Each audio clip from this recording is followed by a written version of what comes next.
Hey guys, I'm Adam from Amtac Suppressors in the Tactical Performance Center. I got a new optic for my rifle here and I have to zero it, so I figured I'd take this opportunity to show you guys the process that I use for zeroing a 1 to whatever optic. It's a low power optic that I'm traditionally going to run a 50 to 200 yard zero on, which is what I generally do. A little walkthrough here. This is a Vortex Viper PST2 1 to 6. I'm shooting on a JP rifle. We have our SBR 762 suppressor on there. So this is actually going to be a 30 cal can with a thread adapter. So for those of you who wonder what a 223 fired through a 30 cal sounds like, you'll know here.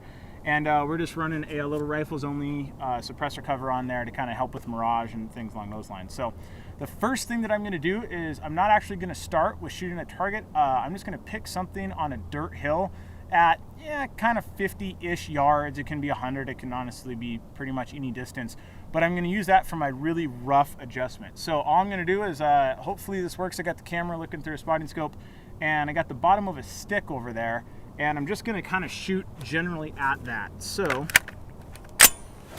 let's see how this goes. So there's my stick,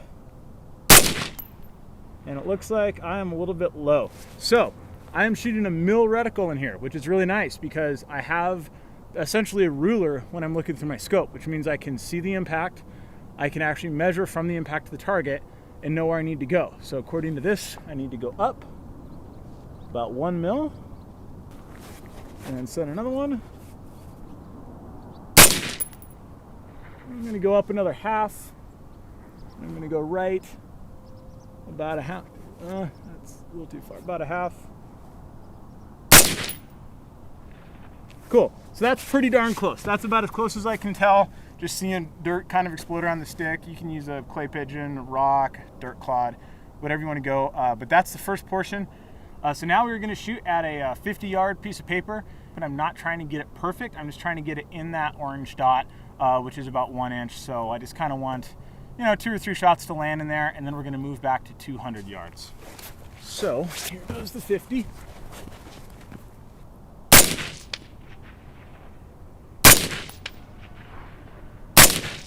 All right, and I'm actually going to shoot 3 shots because I want a group. I don't want just one random shot.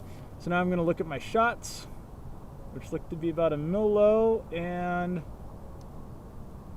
probably 4 clicks left. So for turrets, there will be a direction on your turret that says up or right or left or down. That is your bullet impact. So if you're hitting low, you want to turn it up. So I want to go 2, 3, 4, 5 up because they are 0.2 mil clicks, and I want to go left 1, 2, 3. We'll give it 4. We'll give it 0.8 left. So let's try that again.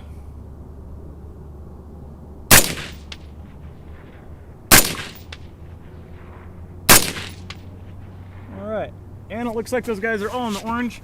I'll confirm with the spotting scope here in just a second. It's kind of nice to have a nice piece of glass to look down range.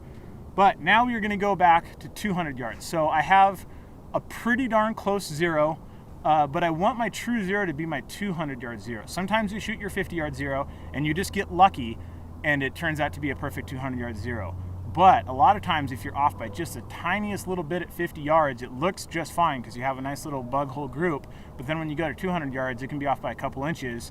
Take that out to 400, 500, 600 yards that we shoot sometime in 3-gun, and you're talking about feet. So it's really important that your 50/200 yard zero, and I'm using my air quotes here, is actually a 200 yard zero that also pretty much lines up at 50.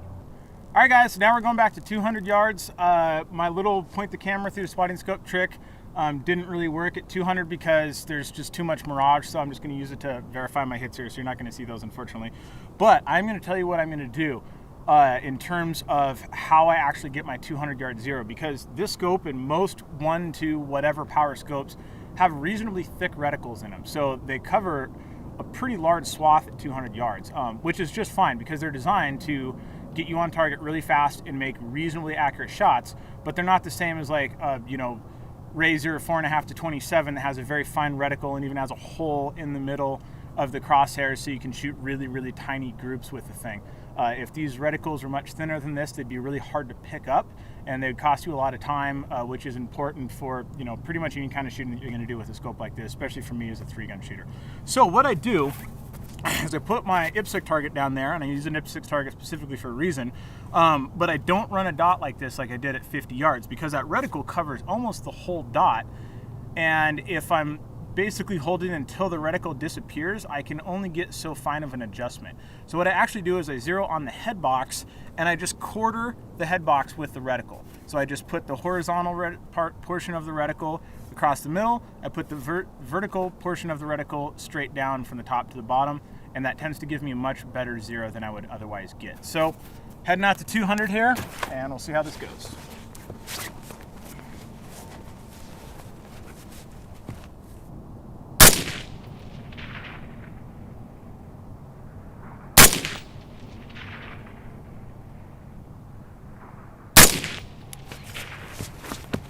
All right, let's take a look and confirm.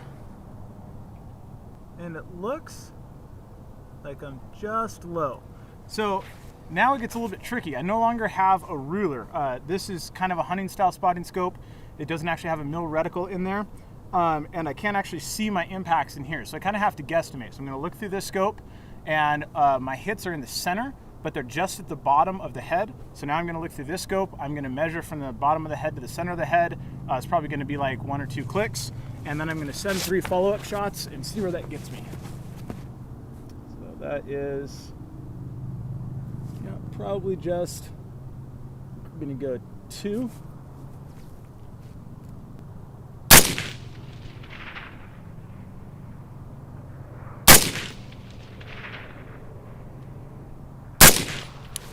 Alrighty, take a look at that one. Pay dirt. All right, I'm all done. Now we're gonna move on to the final portion of this, which is shooting out as far as I can possibly get with the terrain that I have and confirming that my dope is right. So I'm gonna shoot this past a chronograph. I've done all my load development stuff, but I need to know my bullet speed, my bullets BC.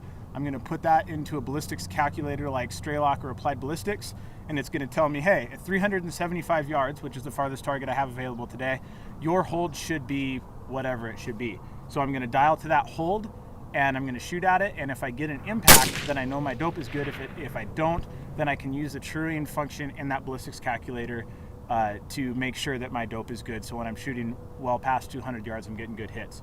The other thing that I'm gonna do before I do that is I'm going to zero my turret. So I'm gonna pull out a little screw here, I'm gonna pop this off, I'm gonna turn it, and I'm gonna put it down on the zero.